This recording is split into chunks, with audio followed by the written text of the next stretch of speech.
السلام علیکم عزیز طلباء و طالبہ، سر عبدالستار خان اس یوٹیوب چینل میں آپ تمام کا استقبال ہے۔ 12th ہسٹری 7 نوآبادیاتی نظام کے اختتام سے بھارت کی سیاسی استحکام و یکجہتی تک۔ چلیے شروعات کرتے ہیں، اس کے سوال جواب دیکھیں گے۔ سوال نمبر 1 کا الف ہے، قوسین کی مدد سے خانہ پوری کیجیے اور بیانات دوبارہ لکھیے۔ 1946 عیسوی میں ڈیش کی سربراہی میں گوا میں سول نافرمانی کی تحریک کا آغاز ہوا۔ اس کا صحیح جواب ہے ڈاکٹر ٹی بی کنہا۔ دوسرا ہے، حیدرآباد کی جدوجہد آزادی کی کامیاب قیادت ڈیش نے کی۔ اس کا صحیح جواب ہے بی، سوامی رامانند تیرتھ۔ تیسرا ہے، بھارت میں دیسی ریاستوں کا الحاق ڈیش کی کوششوں سے عمل پذیر ہوا۔ اس کا صحیح جواب ہے بے، سردار ولبھ بھائی پٹیل۔ سوال نمبر 1 کا بے ہے، ذیل میں دی گئی جوڑیوں میں سے غلط جوڑی تلاش کر کے کیجیے، اسے درست کر کے لکھیے۔ غلط جوڑی ہے ڈاکٹر رام منوہر لوہیا، ریاست کشمیر کا الحاق۔ صحیح جوڑی ہے شیخ عبداللہ، ریاست کشمیر کا الحاق۔ سوال نمبر 2 کا الف ہے، تاریخی واقعے، مقامات، اشخاص کا نام لکھیے۔ وہ دیسی ریاست جو اپنی آزادی کے فوراً بعد بھارت میں شامل نہیں کی جا سکی۔ اس کا جواب ہے جوناگڑھ، کشمیر، حیدرآباد۔ دوسرا ہے، گوا کانگریس کمیٹی کے صدر۔ اس کا جواب ہے ٹی بی کنہا۔ سوال نمبر 3 ہے، نقشے کا مشاہدہ کر کے دیے گئے سوالوں کے جواب لکھیے۔ پہلا ہے، دیے گئے نقشے کا مشاہدہ کر کے دیے گئے سوالوں کے جواب لکھیے۔ پہلا سوال ہے، بھارت کے شمال مغربی سرحد پر واقع ملک کا نام۔ اس کا جواب ہے پاکستان۔ دوسرا ہے، بھارت میں پرتگیز تسلط کے مرکز کا نام لکھیے۔ اس کا جواب ہے گوا، دادرا نگر حویلی۔ تیسرا ہے، بھارت کے مشرقی ساحل پر موجود فرانسیسی قبضے والے علاقوں کے نام لکھیے۔ اس کا صحیح جواب ہے چندر نگر یانم۔ چوتھا ہے، بھارت کے جنوبی کنارے پر کون سی قوم رہتی ہے؟ اس کا صحیح جواب ہے تامل سنہالی۔ سوال نمبر 4 ہے، ذیل کے نظریاتی نقشوں کو مکمل کیجیے۔ پہلا ہے، گوا کی جنگ آزادی کے رضاکاروں کے نام۔ اس کا جواب ہے پنڈت مہادیو شاستری جوشی، پیٹر ایلوارس، شیرو بھائی لیمیے، سدھا جوشی۔ سوال نمبر 6 ہے، دیے گئے بیانات کی وجوہات بیان کیجیے۔ بالآخر ریاست حیدرآباد کا بھارت میں الحاق ہو گیا۔ اس کی وجہ ہے، پہلا نقطہ ہے، سوامی رامانند تیرتھ نے حیدرآباد اسٹیٹ کانگریس کا قیام کر کے حیدرآباد کے انضمام کی جدوجہد کو ایک نئی رفتار اور تحریک عطا کی۔ دوسرا ہے، حیدرآباد اسٹیٹ کانگریس نے حیدرآباد کے بھارت میں الحاق کی ایک قرارداد پاس کی۔ تیسرا ہے، نظام اپنی پالیسیوں پر ڈٹے رہے۔ انہوں نے الحاق سے معاملے پر کسی بھی طرح کی ثالثی قبول نہ کی اور مفاہمت کے سارے دروازے بند کر دیے۔ چوتھا ہے، بالآخر بھارت سرکار کو ریاست حیدرآباد کے خلاف پولیس کی ایک مہم چلانی پڑی، جسے آپریشن پولو کے نام سے یاد کیا جاتا ہے۔ پانچواں ہے، آخرکار 17 ستمبر 1948 کو نظام نے ہتھیار ڈال دیے اور ریاست حیدرآباد کو بھارت میں ضم کر دیا گیا۔ دوسرا ہے، پدوچیری کو مرکز کے زیر انتظام علاقے کا درجہ عطا کیا گیا۔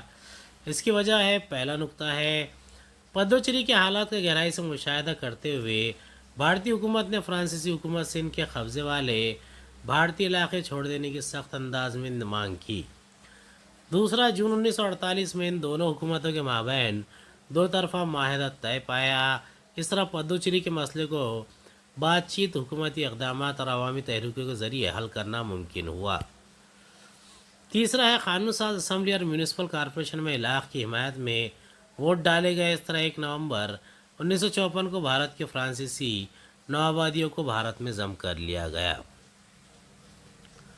چوتھا، 1962 میں فرانسیسی پارلیمنٹ نے اس دو طرفہ معاہدے کو اپنی منظوری عطا کی اور 1963 میں پدوچیری کو مرکز کے زیر علاقے کا درجہ حاصل ہوا۔ سوال نمبر 7 ہے، اپنی رائے لکھیے۔ ریاست حیدرآباد میں آندھرا، کرناٹک، مہاراشٹر پریشدوں کا قیام عمل میں آیا۔ اس کا جواب ہے، پہلا نقطہ ہے، بھارت کی دیسی ریاستوں میں ریاست حیدرآباد سب سے بڑی دیسی ریاست تھی، جو تیلگو، کنڑ اور مراٹھی بولنے والے علاقوں پر مشتمل تھی۔ اس کے حکمران نظام کہلاتے تھے۔ نظام نے اپنے شہریوں کی سیاسی اور شہری حقوق غصب کر رکھے تھے۔ وہ اپنی ریاست کو پاکستان میں شامل کروانے کا خواہش مند تھا۔ ریاست کی عوام بھارت میں شامل ہونا چاہتی تھی، جبکہ حکمراں پاکستان کا حمایتی تھا۔ تیسرا ہے قاسم رضوی، جس نے نظام پر اپنا خاصا اثر و رسوخ قائم کر رکھا تھا۔ اس نے ایک رضاکار نامی تنظیم قائم کر رکھی تھی جو جمہوریت کے لیے جدوجہد کرنے والے لوگوں پر جبر کا استعمال کر رہی تھی۔ چوتھا ہے نظام اپنی پالیسی پر ڈٹے رہے۔ انہوں نے علاقے کے معاملے پر کسی بھی طرح کی سازش قبول نہ کی اور مفاہمت کے سارے دروازے بند کر دیے۔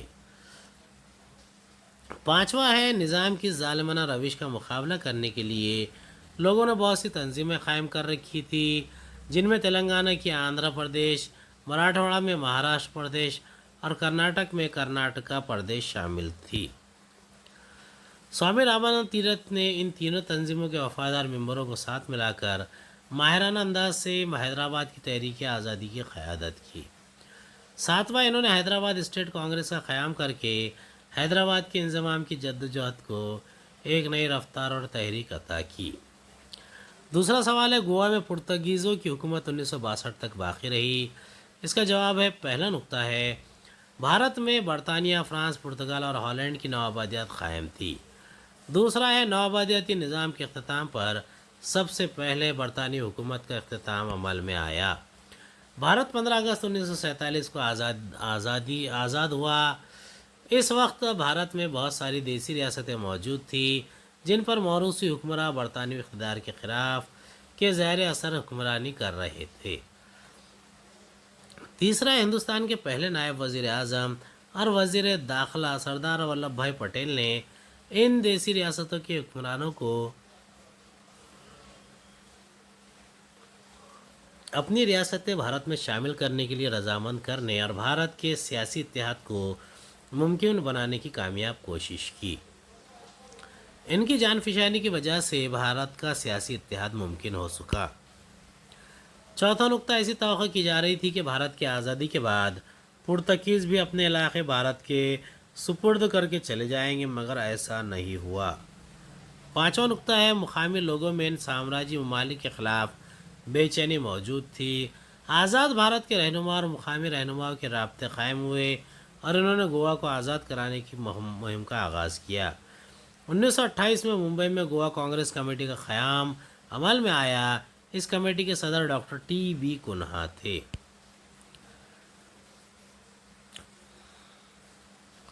1946 میں گوا میں ڈاکٹر رام منوہر لوہیا کی سربراہی میں سول نافرمانی تحریک کا آغاز کیا گیا، جس کی پاداش میں نے گرفتار کر کے گوا سے باہر کر دیا گیا۔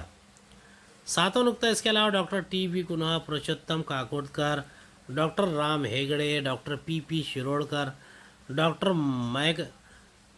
ڈاکٹر گوپال مائکر وغیرہ کو مڑگاؤں میں ستیہ میں حصہ لینے کی وجہ سے گرفتار کر لیا گیا۔ 1954 میں پونے میں گوا وموچن سہایک سمیتی کا قیام عمل میں آیا۔ آٹھواں نقطہ ہے گوا کی آزادی کے لیے رضاکارانہ طرز سے جدوجہد کرنے والے چند گروپ اور ان کے اراکین جو رضاکارانہ طریقے سے گوا کی آزادی کی تحریک میں شامل ہوئے۔ انہوں نے این جی گورے اور سیناپتی باپٹ کی سربراہی میں گوا کی طرف مارچ کیا۔ ان گروہوں میں سے ایک رضاکار گروہ نے پنجی کے علاقے پر ہندوستانی ترنگا لہرا دیا۔ آچاریہ پی کے اترے نے ایک روزنامہ بنام مراٹھا کی اشاعت کے ذریعے اس تحریک کو حمایت دینے کے لیے ایک پلیٹ فارم مہیا کیا۔ لوگوں کے شدید جذبات کو دیکھتے ہوئے گوا کی آزادی کے معاملے میں پنڈت جواہر لال نہرو عملی اقدامات کرنے پر مجبور ہو گئے۔ آپریشن وجے کے خفیہ نام سے ایک منصوبہ بنایا گیا اور بھارتی فوج کو اس مشن کی تکمیل کے لیے گوا روانہ کیا گیا۔ بھارتی فوج کو گوا میں زبردست عوامی حمایت حاصل رہی۔ لوگوں نے بھارتی افواج کو وہ ساری جگہ بتا دی اور ان کی نشاندہی کرا دی جہاں پرتگیزوں نے لینڈ مائن اور بارودی سرنگیں بچھا رکھی تھی۔ پرتگیزوں نے 48 گھنٹے میں بھارتی فوجوں کے آگے ہتھیار ڈال دیے۔ امید ہے آپ کو ہمارا ویڈیو پسند آیا ہوگا۔ اگلے ویڈیو میں دوبارہ ملاقات ہوگی۔ خدا حافظ۔